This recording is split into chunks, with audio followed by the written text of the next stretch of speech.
Hey, I'm Lance Phillips. Today is National Drive-In Movie Day. I'm going to celebrate by going to the movies and watching from the back seat. What about you, JR? Well, I mean, I love movies. Josh Ryan is my name, by the way. But where are we going to drive in to see a movie this week? Come on, just go. Go where? Watch a drive-in.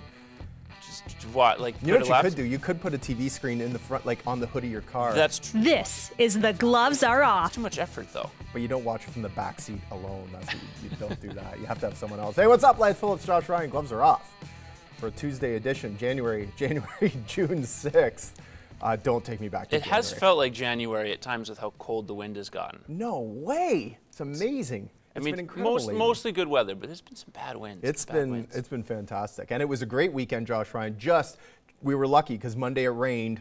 Yeah, just missed it. But it was a great weekend for chuck wagon racing, and that's where we're going to begin with the CPCA. And Chris Molly won his third straight CPCA show in North Battleford with aggregate times totaling 3:14.04. Josh Ryan, is Chris Molly the driver to beat in 2017? I'm going to, on my limited knowledge, say no. And the reason why is because, as you said, Chris Molly's won his third straight event in North Battleford. He owns that particular event. You have so many other guys in the field, BJ Carey among them, that will get hot at some point. Their horses are going to have a good day. And one event doesn't mean that much, especially when there's so much chance involved with horse racing. The guy I believe that could be the guy to beat this year is Jamie Labacane, actually. He started off the season fairly miserably. He had a horse that had an injury early on, and he had to climb up the standings after a weak start. And he got up as far as fourth, was in the dash in Lloydminster in the finals. And he's already started the season. He finished second in Battleford, so he's already started the season well. And if he can do what he did last year, he, to me, is the guy that's going to be tough to beat. Indeed. And again, as you said, that injury coming in played a huge role in that. You give him a healthy crew of horses all the way through. And it's back. Yeah, his horse is back. Then little chance that he's going to have trouble staying high in the standings, and certainly as the season goes on, when they really start to get in a roll, when they come down the last couple of events, he'll be tough to beat. I mean, the first week is always a bit of a feeling out process. Yes. You know, guys are trying to figure out which horses are working best where. Guys like BJ Carey are running two outfits, so he's got horses in that second outfit that he's trying out in different spots. And you know, it really won't start, I don't believe, until this coming weekend. You know, first event in Palmaker, first time ever. So normally they have a week off, and we're going to start to see times get shorter. Drivers are going to really start to pick it up this week, and now the competition is going to get a lot more fierce. But Chris Molly's a great driver. He is a great driver. And as you say, with this coming weekend, weather's not expected to be great. We are probably going to see some more rain on the weekend. So that could certainly change the field, maybe help certain drivers out that normally are a little bit behind, because it evens out things a little bit more when the conditions aren't great. And conditions weren't great for many faces of Reaper players after the past week, where we had a brawl, unfortunately, that left a few guys in dire need of some medical help. One, that's Dwayne Lesnar with a orbital fracture, in fact. Now, an event like this obviously is a little bit of a one-off, but is it perhaps this type of risk that is maybe why they're having trouble recruiting guys? Well, I mean, this year they went, so Cold Lake came with them, as they just were having trouble getting guys out. So they've got, it's now the Reapers and the Leprechauns, if I'm not mistaken, from Cold Lake, who have joined forces to make one team, and they had great numbers. But these guys aren't being paid for this. Yeah. And, you know, Dwayne Lesnar, that's just a case of in a bad spot in the wrong time, where he collided heads with one of his own players and absolutely crushed his orbital bone. He's got bone fragments in his nose.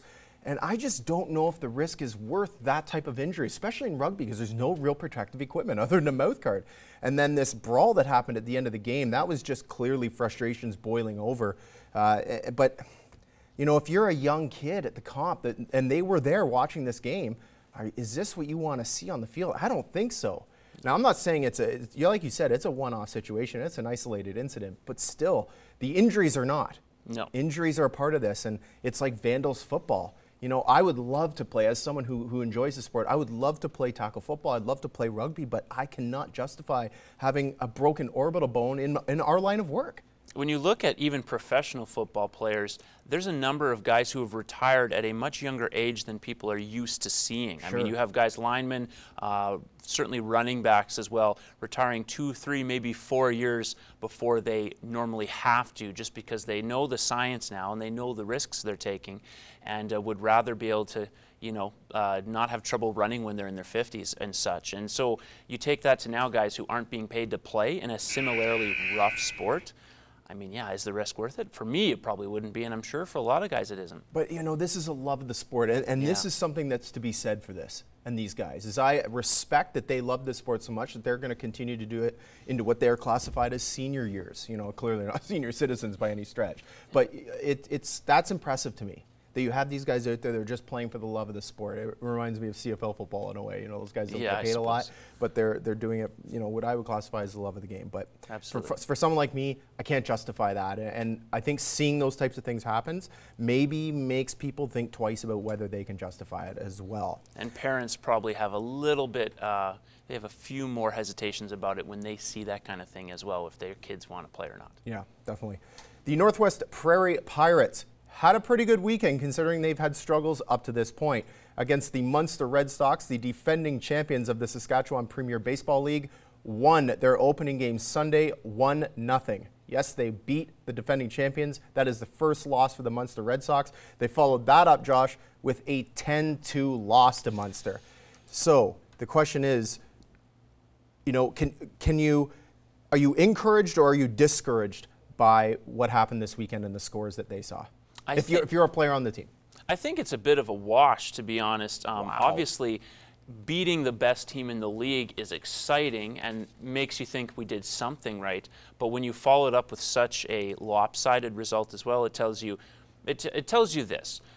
There's progress being made. The players are getting better at various roles, various little elements of the game. But generally being consistent is something that's not there yet. And they may not have the horses to be at that elite level throughout the season. Well, and they have a new coach this year in Josh Herback South, and he has tons of knowledge. And I've watched him at practice. He's a great coach. I mean, you can tell he's really instilling the right things to do. They started their season late because of the weather. They are instilling some more fundamental baseball into these young players that maybe they didn't have in the past, and they're struggling this year. They've had some lopsided scores. But I believe this 1-0 win, they're encouraged by that. I mean, how can't you be? That's the first loss that Munster had, and they've had a few close ones, but that's the first one, and I'm encouraged by that big time. For sure, I guess with the players specifically, that is where you're most encouraged, where in the back of their minds, they will go into these games and going, well, if we execute, we actually can do this. We can beat a really good team. We beat the best team. We're the only team to beat the best team in the league. So yes, on that level, whether that means they're really progressing in the right direction, though, we'll have to still wait and see, I think, over the next couple of weeks. Well, I just, they had a bit of a letdown on Sunday in the late game, but I expect them to come back out next weekend, and this weekend, pardon me, and really perform well. And I would not be surprised to pick up another W this weekend. And I'm sure there's many people who were at that 1-0 game that would agree with you on that one. Someone who had a great result of their own recently was volleyball player Janae Jordan, a 15U ball player playing for a 16U club team out of Macklin this year. She is going to play for Team Saskatchewan this summer, being a part of the provincial team. Quite the accomplishment for a younger Lakeland area and Lloydminster area athlete. Is this something that's a good reflection on volleyball growing in the area, maybe as a result of the Rustlers' success? Oh, it's definitely growing in the area. And I mean, as someone who's been here for 6 months as I have, I see that players are starting to build off the success that the Rustlers have had. I mean, this is the sister of Chelsea Steinley, who plays for the Rustlers. I'm sure that Chelsea Steinley has a huge influence on her playing, and not only that, she gets to see what the Rustlers are doing. She's seeing her sister coming back to a game that she loves in her 30s to play. That's inspiring, and we're going to see more and more kids get into volleyball in this area. It's going to become more and more popular, and I believe we're going to see more kids play at these higher level club teams and possibly in provincial teams. And as a sister of Chelsea Steinle, obviously some of the athletic pedigree is certainly there. That Sure. entire family, the Jordan family, is full of good athletes, and she got a lot of the same genes in terms of being quick, being a little on the tall side and such. But it's still, for a smaller community, for a relatively smaller club program compared to what you get in Saskatoon and Regina, this is still a good result. And as you said, as the success continues to come, more girls will get involved. And that building of smaller club systems, a couple of years, maybe even almost 10 years ago, that started to grow now to almost a team every age group for girls in the local area, is starting to pay off. And now you're going to, again, as you said, see more people get an opportunity like this. Yeah, and I think that anytime you have a young player that can do this kind of thing, their friends who play volleyball are going to be interested in getting better. And I think that success breeds more success, and we're seeing it already with what the wrestlers have done as the national champions. That success is going to breed more success in the Lloydminster area, and in an ideal world, it's going to bring players like Jordan back to Lakeland to play volleyball. And it will bring her in the immediate future to Holy Rosary, and that will bode well for their high school team's future. Let's stick with wrestlers volleyball, shall we? Bryson Keck, if you recognize that name, you probably should. He was the large 6'7" middle for the Lakeland Rustlers men's volleyball team this past season as a sophomore. However, he will not be back this coming fall. That is because he is signed with the University of Brandon for the following year. Josh, what does this mean for men's volleyball as it pertains to the Lakeland Rustlers? That's a big body in the middle that they are desperately going to need. That's absolutely true. It is a whole, it's not an immediate panic though, because as we said, he's going to Brandon. That was kind of in the works for a while. They couldn't officially announce it until like the paperwork was done and such, marks are there and all that. But it does leave them with a bit of a situation because while they had Tyler Williamson really pick up his play, a rookie for them this year, but he doesn't have the size that Bryston does, and they'll have to rely on the recruits. Nobody did on that team. No, and nobody had it, and they'll have to rely on the recruits this year to pick up the slack. I don't think they'll be able to ultimately replace his physicality as such a big guy, which means as a whole their group is going to have to really step it up, and that is going to be a tough task considering they lost Tyson Weens, they lost Arnett McKay. Right. So a couple of veteran guys that supplied most of their offense for them. It's not an easy fix going forward. This is where the recruiting is so critical. This is where it's so critical. And this team, to me, this year really needed to take a step forward from this past year. And that step forward is making the playoffs. They really need to do it. And now they may be in trouble in that regard. But this is where the recruiting is so huge. If they can get some great recruits, maybe this isn't their year, but it's got to be the following season. It's got to be, and you've got to have those young freshmen that you bring on be guys that are ready to go, hopefully this year, and if not, like I said, they've got to be ready to go the following year as sophomores. And their returning players are going to have to step up and be more physical. Guys like Tyler Williamson, even a guy like Matt Peck, who's really great for him this year, he now has to maybe do even more. Maybe, he definitely does. Maybe become even more consistent, maybe take even more of a leadership role than he already has. And Jose El Reino, a guy who's in a rookie season got a little bit of court time, he's going to have to really do a great job setting the ball for them to have a good offense and ultimately be able to result on defense as well. We talked about leadership before with the departure of McKay. This is where Matt Peck really has to shine, is in that leadership role, and he's the guy. There's nobody else that can lead that team like Matt Peck can. And he's going to really have to step in and fill that void. And if he can do it, even without Keck, Peck could still lead them to some more victories. I like that. Maybe Peck, maybe he steps up and moves from the libero position to the power position and adds some offense as well to the defense. A team that is excelling at both offense and defense throughout the playoffs and the season in the NBA has been the Golden State Warriors. They are now 2 wins away from 16-0, something that's never been done in either the NHL or NBA playoffs. And these games, these finals games, which we had talked about, were the only thing that fans were looking forward to, haven't really been that close. But terrible. Yeah. They've been absolutely awful. This whole postseason has been awful, and I kind of cut you off there because I think you were going to ask me something. Well, my question for you, and this is a question for basketball fans in general, is are people going to remember this postseason fondly if they go 16-0 and for what an accomplishment it is, or are they just simply going to look back and go, all of these games weren't exciting, like there was no suspense as to what was going to happen? The The only thing that they're going to remember fondly is when they ended, because this has been the worst postseason that I can remember from any sport. It's awful. I mean, compare it to even baseball playoffs. When Major League Baseball playoffs start, they are exciting every single year. This has been horrendous. And there's no way that Cleveland is going to come back and beat these guys. You know, it's not going to be like last year. They're going to either go 16-0, they're going to go 16-1, or 15 and whatever it is. I can't even think straight because I'm so fired up about this. It's boring, and there's no way that anyone is going to look at this fondly, even if they do go 16-0. The chance they had to be great was last year when they broke the record for the best regular season record and then lost in the finals. They missed the boat there. They're going to miss it again this year. And part of the tempering of fondness for this playoffs is also that Kevin Durant is on the Warriors, and there's an element of the fan base that looks at it going, well, you were already the best team, and now you add an MVP candidate. It's just there's no challenge in this, seemingly. I don't think this will hurt the NBA in the immediate short term because the ratings are still high. There's still plenty of interest talked about, and the TV deals are all there. Sure. And obviously this will be a talking point for them. Going forward in the next couple of years, though, the NHL's had a great postseason. They have markets like Nashville gaining attention. It's been excellent. And that is something that they'll have to fear in terms of competing for television rights at least 4 or 5 years down the road. Hey, NBA, check out the NHL playoffs and learn from it. Parity's a good thing. We need it, although the Pittsburgh Penguins may end up being Cup champions again. But there's still a lot of parity in that league compared to the NBA. Learn from it. Yeah. Let's talk Bryce Harper.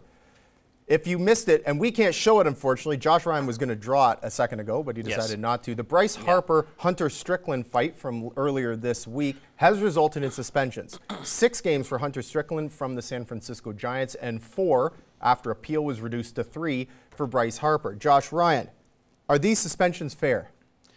Now, are they fair in terms of what my personal feelings are? No, which we'll get into in a second. But for what the league has done, it's on par. The league has never really suspended pitchers in the past for throwing at players. They've only ever slapped like minor things on them. And in this particular case, they finally at least did give the pitcher who threw at Harper, Strickland, they gave him a larger suspension, which you don't see them doing often. It will hopefully send something of a message. If that's enough to send a message, that's where we could argue, and I would argue that he deserved even more than 6 games. He should have got triple the games that Bryce Harper does. First of all, Bryce Harper is a potential MVP who is going to miss 3 games, and he's a position player. He's legit going to miss 3 games. Hunter Strickland is a relief pitcher who may miss 3 or 4 innings over the course of 6 games. That's ridiculous. And that whole thing does not start if Strickland does not throw the ball at him, and he's been harboring this resentment for Harper since 2014, I believe it was, when he hit 2 home runs. Harper hit 2 home runs out of him in the divisional series. You're going to harbor those feelings the whole time and then throw at a guy? You deserve way more than that. They should have thrown the book at him, and Bryce Harper has every right to charge them out in that case. That is insane. It's ridiculous. They should have given Hunter Strickland 20 games for that. I agree. And you look at the problems that other leagues have had. The NBA has had this problem with parity. The NFL has had this obviously more serious problem with domestic abuse and such. Baseball's biggest problem, other than the length of their games, has been this thing with pitchers throwing at players and the bad look it presents, because you're throwing a missile at a defenseless player. And yet, if a player, feasibly 100-mile-an-hour fastball at somebody. And if you were throwing a bat at the pitcher as a response, you know that guy would get a ton of games as a suspension. So why can't you penalize the pitcher who, as you said, isn't missing the amount of time that a position player does? Well, and this is just a blatant, there was nothing leading up to this. The game was sane, for lack of a better term, and all of a sudden Harper comes up and Strickland drills him. I mean, that is premeditated. There's no way that should be allowed. And now the question is whether or not Buster Posey, the catcher, allowed Harper to run out because he was told to. Well, he was told to, whether it was by Bruce Bochy, the manager of the team, or whether it was by Strickland himself saying, look, if this engages in a fight, I want you to let him run out. The whole thing is a disaster, and they made a mistake, is the bottom line. I would agree. And someone else who's made a mistake many times over is the NHL. Smashville has been a great place for the playoffs this season, and Game 3 is no exception. But unfortunately, at the end of the game, they had to deal with fans throwing those yellow towels at the Pittsburgh players as they walked out of the arena, yelling various things as well before Evgeny Malkin does this little fake hit to the stands with his stick. Obviously, that gained some eyebrows because it's a, another weapon that he's holding. But one, can you really blame Malkin? And two, doesn't it feel like the NHL should have dealt with this a long time ago? Yes, and they and the easy way to deal with this is the little tarp that they have that covers there's no tarp that covers the first 10 feet into cover the whole thing for the visiting team. That whole thing should be covered. There should be no way that fans should be grabbing sticks, throwing towels, taunting players. None of that should be happening. It's ridiculous. And if the NHL wants to solve this problem, that whole area for visiting teams, that whole tunnel needs to be just that, a tunnel. Cover it. Plain and simple. Even if you say that, well, it's a towel, it's not going to be much to deal with. Doesn't matter. You can slip on it. If let's say one guy slips on something that was thrown at the players or on the players and gets injured and misses games. That's an issue for the NHL and for that team. Like, or figure out a way that you can find these people, or make it like if you can make it a criminal offense, that would be even better. If you could figure out a way to make it a criminal offense, then great. But the simple suggestion or the simple resolution here is cover it. Cover it, and there's no problems. It's gone.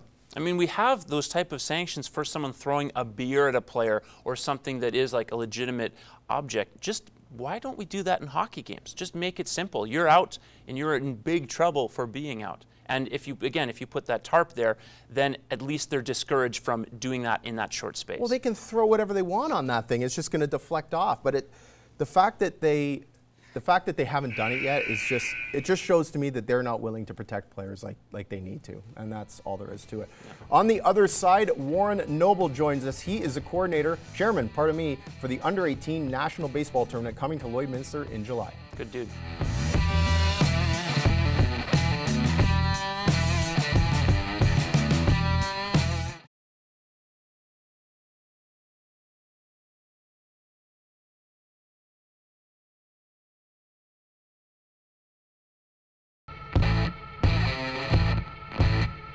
We're back. You can keep your gloves on, but ours are off. Welcome back to The Gloves Are Off. Lance Phillips, Josh Ryan. Pleased to be joined by Warren Noble, chairman of the U18 National Tournament. Good to have you here, Warren. Yeah, thanks, guys. Thanks for having me. You're welcome. Big tournament coming up here at the end of July. Let's talk about it. You've got your work cut out for you. We do. We have a committee of roughly about 10 people that are hosting it right now, getting things ready to go. We actually have 18 teams already confirmed booking hotel rooms in town. So that's a lot of teams already that they have to commit by June the 7th. So most teams that are coming are committing, and they have to actually declare to their province. And once they declare, then we'll know how many teams are actually going to be in town. But 18 teams have already booked to come to Lloydminster. How many teams are you expecting that you're going to have? We said that we actually didn't want any more than 28. We didn't think we can handle over 28 teams, so that's a lot. So we're hoping for 24. Yeah, how long has this process been going for now? Because it feels like you guys have been really building towards it. We've been working at this for probably just about 2 years. There's a lot of, and it seems like it's really taken off in the last kind of month and a half, but the process to try to get it going was over 2 years ago to be able to book and get it. You had to bid out a year in advance to be able to get it and stuff. So it was a bit of a process to get that.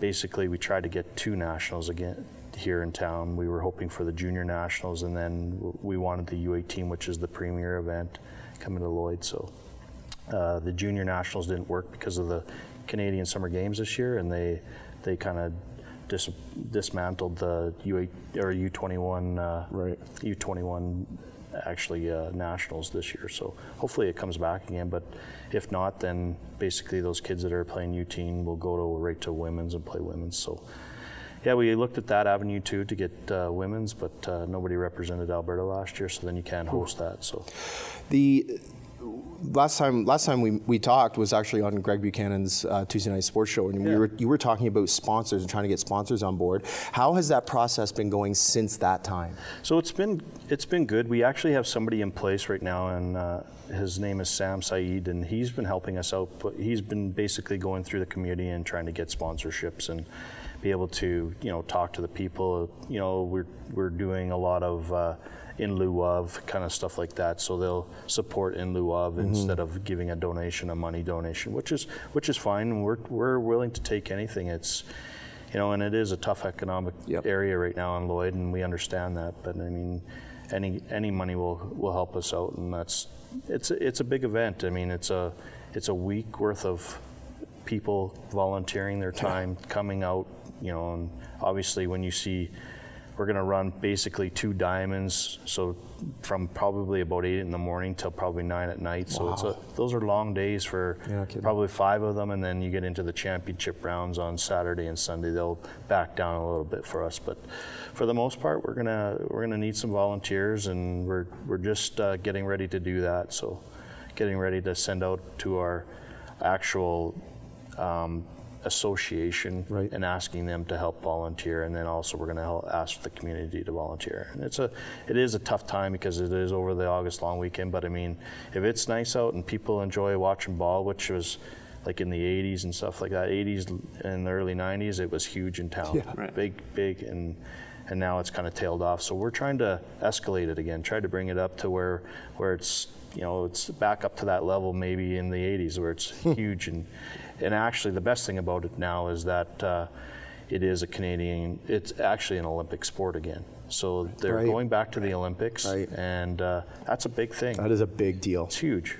It's a really big deal. And when you go and watch, and I've gone out with my family to Surrey and watched the World Championships last year. To see all those women that are in that, to watch them actually play live is amazing. They hit the ball, they catch the ball, they field the ball, and they can pitch it, and it's unbelievable to watch them. And this is the next step from them. The U18s are kids that are going to move on to college, move into it, and basically, you know, try to strive to become an Olympic athlete, and that's what they want to do. So. There's also a chance, I guess, for this tournament, just obviously the exposure of baseball in the city, and also just exposure of business in the city too. As you said, it's been a tough economic time. This kind of event can kind of kickstart things. Yeah, it is. I mean, you know, we're looking at ways of doing that. I know RBC Cup had all of the banners on the poles and stuff, so we have that option for people to get their business out there to look at that. And we're actually looking to put it up here in mid-July. You know, so it's up, their businesses being able to be, you know, looked at and see that they are supporting it. And then from that, you know, signs around the diamonds and stuff like that. We think that the traffic around the diamonds are going to be, you know, 1,000 people a day, kind of a look. When you get all the teams in town, Lloyd's a small town. It's not like a Toronto or a Montreal where you can go and look and do stuff, right? They're probably going to either be at their hotels or coming to the ballpark to watch to see what else is going on there, right? So, you know, it's kind of that kind of event. It's going to be a small field event, so which is good. Well, that's what we want, and we want to be able to showcase it. So it was interesting you just said that, because it also, if it were in a bigger center like Toronto or in Edmonton or Calgary, there's so many other things to do. Like you said, they can move around, but keeping them at the park, I think, might bring you back to that time in the 80s that you were talking about. And it's good baseball. Yeah, it's good. It's good. It's awesome baseball, and even watching the U16 team this year has been excellent for me. And these are going to be the best teams in the country here playing. So some of the best players. The best fastball players in the country will be in Lloyd for U18 kids. Yeah, that's amazing. Yeah, I think it's going to be fantastic. Yeah, it's going to be really good. What do you, I mean, Josh mentioned it about the economic impact, but like as an example, Bonnyville had the World Championships, the Junior A Challenge, pardon me, and they had great success in their economy with that. What do you expect the economic impact to be in Lloyd for a tournament of this nature? We have, right now, we have 5 host hotels booked solid. So we actually are we're actually going to another hotel to say that, you know, can we actually get another host hotel and get them on board and stuff. So we're looking for a 6th one right now, and that's where we're at. You know, and with that, a lot of people will be camping. So I think like Weaver Park and stuff, places like that will be booked up. The prairie people will bring their motorhomes or trailers into town, and they'll camp there. So that's what they'll do. They'll camp for a week and then basically spend the week watching ball. And that doesn't include the amount of people who will be going to restaurants and such as well. That should be an influence. Yeah. No, that's right. It's, you know, it's tough to say how much money it's going to be brought into the town, but you think for a week straight of 24 teams, an average, we're estimating each team will average about 15 players, and then you have your coaching staff on top of that, so another 4. And any parents or anything like that? Most kids, because what happens is it's not like hockey or any other sport. Basically, most kids, their parents pay the dime unless they have a major sponsor or they have sponsorship. So a lot of the parents are paying their child's way plus their way to get out here to watch their kid play ball. Wow. So it's, and I did it for 8 years with my daughter, and so it was we went all over the place. I've been to all over Canada, went down into Las Vegas, St. Louis, played ball all over the place. It's great. It's a great way to spend an afternoon. That's awesome. Yeah. It is a good way to spend an afternoon, Yeah, especially if the weather's nice. Yeah, if the weather's nice. That's what we hope for, is that the weather's nice in August. And if it is, I mean, it'll be successful. You can come out, enjoy an evening, and maybe have a soda pop.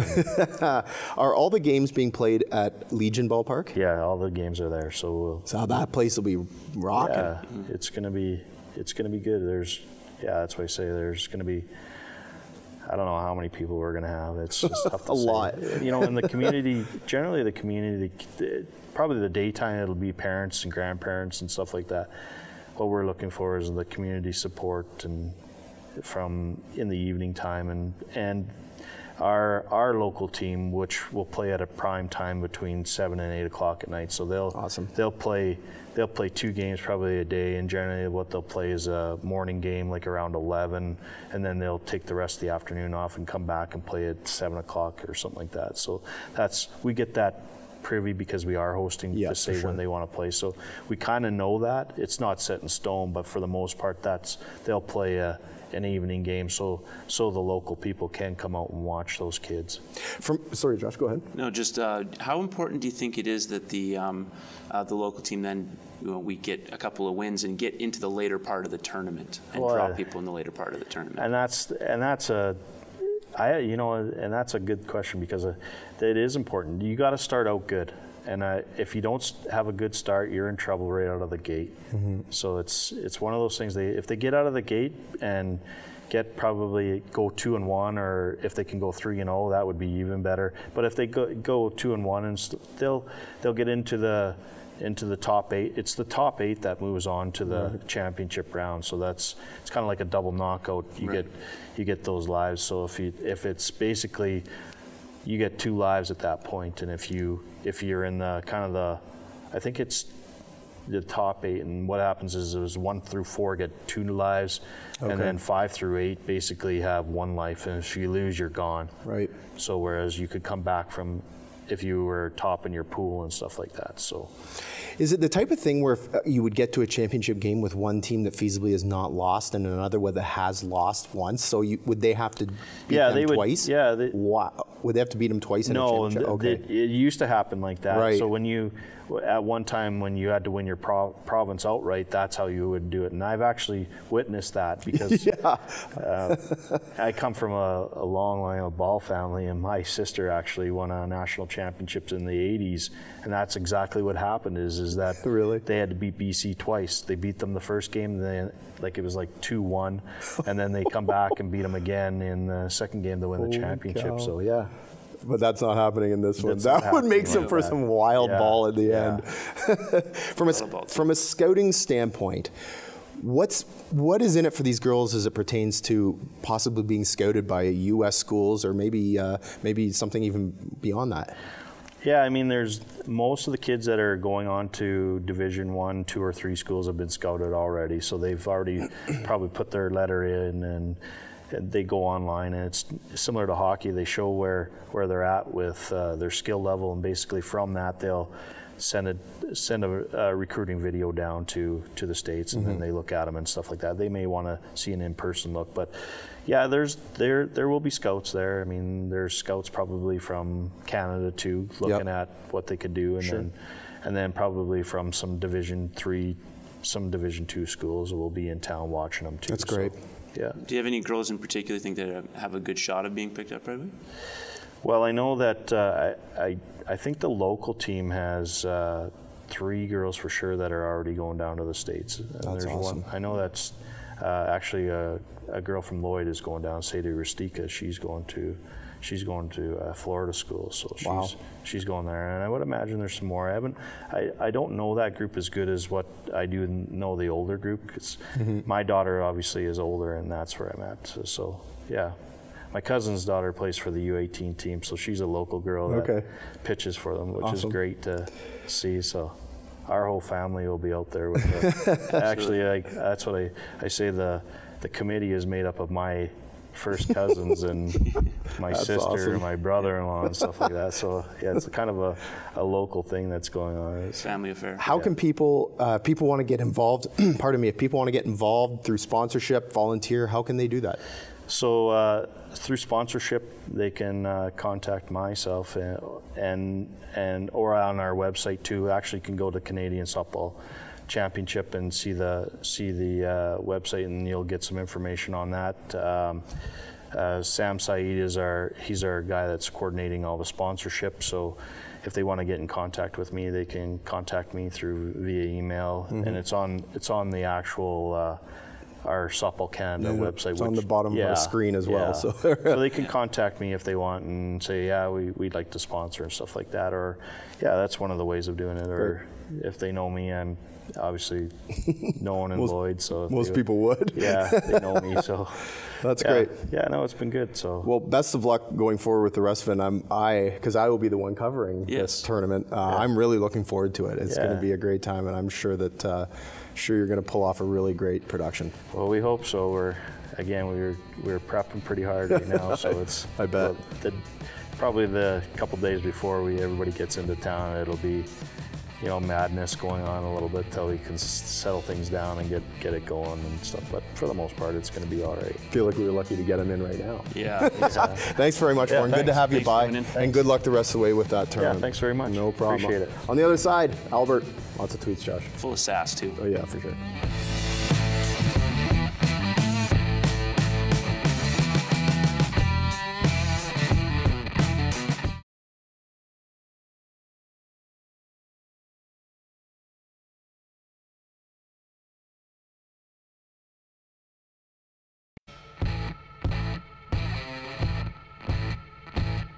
We're back, and the gloves are still off. Welcome back, sports fans. Lance Phillips, Josh Ryan, Warren Noble, good guy. Yeah, solid guy. And I got to know him on Greg Buchanan's Tuesday Night Sports Show a little bit. I really enjoyed talking to him, and that's kind of what spurred the idea of bringing him in here to bring more news about that U18 program. Yeah, and easy to get talking to as well, which is nice. You don't You've got mail. wait for 5 seconds. Let's get Albert going here. How about I start it off? Yeah, you started off this time. This is from Sean McKenzie. In my short time covering hockey, at Sean McKenzie Sportsnet. In my short time covering hockey, I have never seen anything like this. Nashville is ridiculous right now. And this, of course, going back to Game 3, Stanley Cup Final. Nashville was nuts. Yeah, Smashville has been quite the venue for hockey, and it's awesome to see that a smaller market is getting the attention that the NHL wants hockey. There's mail. And we'll go to me next. This is from SB Nation, rather. You can see Draymond Green is really enjoying getting this block on Kevin Love last night. I love the smiling face. And Kevin Love is not enjoying getting blocked at all. Tweet. We're blowing through these today. Yeah. Oh, this is Ilya Brizgalov. Oh, favorite. At Breeze Goalie 30. Yeehaw, I'm cowboy. Not I'm a cowboy. I can just see him saying, yeehaw, I'm cowboy. Like, I can just see him saying it too. What's your favorite soundbite of his? I think the one where he had a bad game and he said he was a terrible goalie. He kept saying he was an awful goalie. I personally kind of side with the, why you have to be mad? Yeah. I think that'll always reign true for me. Just the delivery is unbelievable. So this is from at Matt Freed PGHPG. It's an interesting Twitter handle. Penguins' Marc-Andre Fleury removes a catfish from the ice during warm-ups before taking on the Predators in Game 6. A catfish. How do people get those into the arena? Okay, well, as an example, the guy who threw the skinned duck on the ice, Right. That was in Nashville too, if I'm not mistaken. He wore that thing in underneath his shirt, saran wrap to his back. A dead duck that was skinned. That's just such a waste of time. Well, the guy who threw the original catfish on the ice sprayed it with cologne so it didn't smell bad. You've got mail. Oh my goodness. So good. Unbelievable. This isn't sports, but this is insane. This is a guy mowing his lawn, and that's a massive tornado in the background. This is from Storm Hour at Storm Hour. Man who mowed lawn with tornado behind him says he was keeping an eye on it in Alberta, Canada. Can you imagine? We had to do that one because it's so close to home. I was watching it. I was checking. Did you see that monster? Well, people were joking that, well, his wife was just so mad at him for not doing the lawn the day before that he knew he had to get it done. She also took the picture. Despite nearly being killed. Yeah, she did take the picture as well. She was monitoring the storm as well. So now we're going to @Sportsnet. From early mornings at the rink to those banged up garage doors, hockey parents make Stanley Cup dreams come true. And yeah, that Sidney sums Crosby up. and his dad. Yeah, I mean, that's heartwarming, obviously, whenever you see Hey, that. there's mail. Think of all the sacrifices all those parents have made for all of those guys. What he looks like, one of our favorites, Oh, yeah. of course. What he looks like at what he looks like. Andrew looks like the kid who put his mouth all over the water fountain. Hey, Andrew there's Luck's mail. been on What He Looks Like more than once. And here's @Dan Rosen NHL. That's a good one here. This guy doesn't have a lot of friends here, as I'll let you guys just continue to read that sign with finishing off at #ScaryUnderwear. So great. So great. Score this coming up.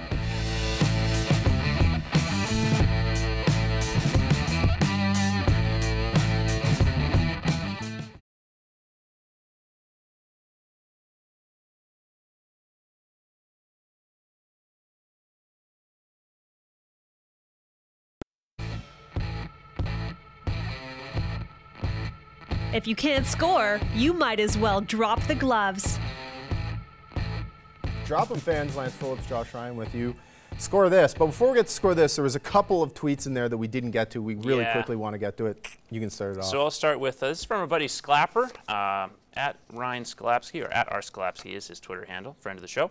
Congrats to Haley Blaine from @ES Laird, part of the 4x400 relay team that finished 5th overall in the open category for their track meet at Lloyd Public. Good to see. We've had a few successful runs with our track athletes, so it's good to see them do well. Yeah, junior track recently took place, the districts. We're going to stick with that. This is, again, from Ryan Skalapski tweeting out more. Congrats to Logan Lofstrom from @Bishop Lancers, which is, of course, Bishop Lloyd Middle School. Part of the Midget Boys 4x100 meter 5th place team at Lloyd Public. And yeah, some more good results. It's always nice to have some local content. I'll let you have that one. Yeah, and I like the relay events too, involving more people. This is awesome. Last one here. This is from @Cespedes Barbecue, so Cespedes Family Barbecue.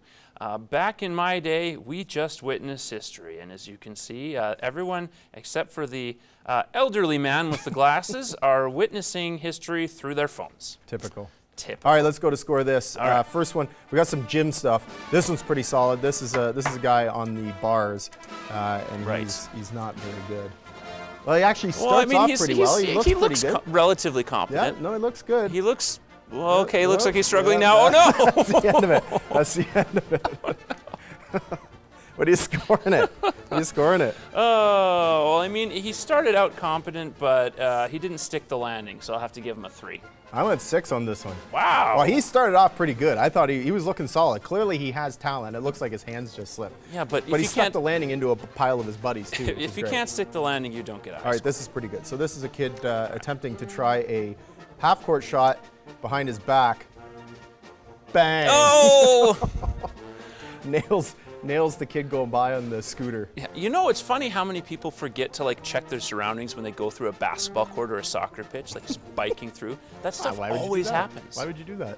Because then you don't get a concussion and have brain Want me damage to the rest go of your first? life. I suppose. All right. I mean, That's a 9. That's a heck of a shot. Right in the bean. Yeah, I was you gonna don't say. you don't get much more accurate than that. No, it's really accurate. Completely unintentional, but that's pretty solid work. Yeah, and he All did right. it from looking from behind. This is from the Golden State Warriors practice. Yeah, and this is just Kevin Durant and Steph Curry just hitting shot after shot. That's why it's not fair for anyone who has to play a game against them. No, it's totally unfair. And I'll finish it with that. I mean, imagine if Like- they started gambling on each other. Like, hey, I bet you $1,000 that I can make more shots than you. Like, they'd be in there for an hour. What do you got?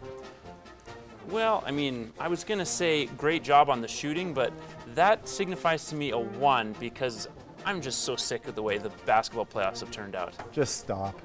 Just stop with this nonsense. Like, make it parity. It's not even fair. No. It's not even fair to other teams in the league. Not Like, even at all. Cleveland, who's incredibly good. The only glimmer of hope we had was the Spurs being up by 20 in Game 1, and then Kawhi Leonard. All right, this is pretty solid. More on the bars. Oh, more on the bars. More on the bars. Okay, he's So far, so good. So far, so good. Oh no! Oh, he sticks it. He holds Whoa! it. He holds it. Whoa! Yeah, you What did a not see that coming. What a recovery! You did not see that coming. No, I did not. What do you got? I was going to give that a 2 because again, he didn't stick the landing, but oh my God! 9. Okay. We gotta go to break okay. here. Coming up on the other side, tweet of the week. Love it. Love that recovery.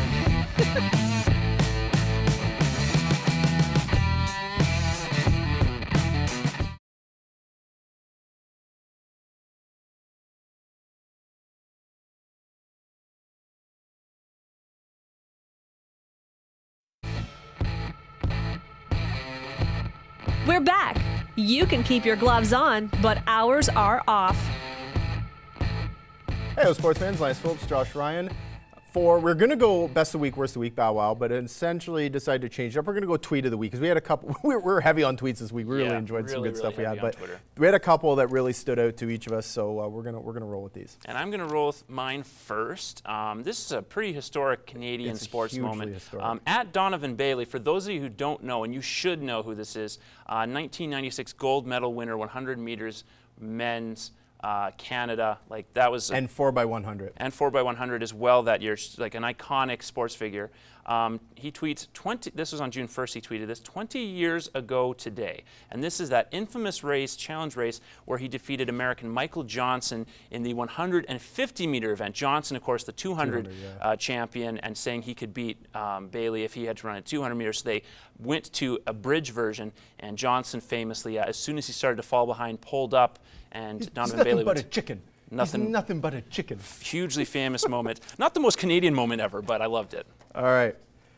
This is from James Duthie at TSN James Duthie, and this is pretty inspiring. Happy birthday to the bravest boy I know at Petrie J02. Would be fun if you all flooded him with birthday wishes, which I'm proud to say I did. This is Jonathan Petrie, who suffers from a rare skin condition, had stem cell transplant recently, and it is apparently so far successful. And that could, awesome. you know, I guess the hope is that maybe that will cure him of at least some of the disease he has.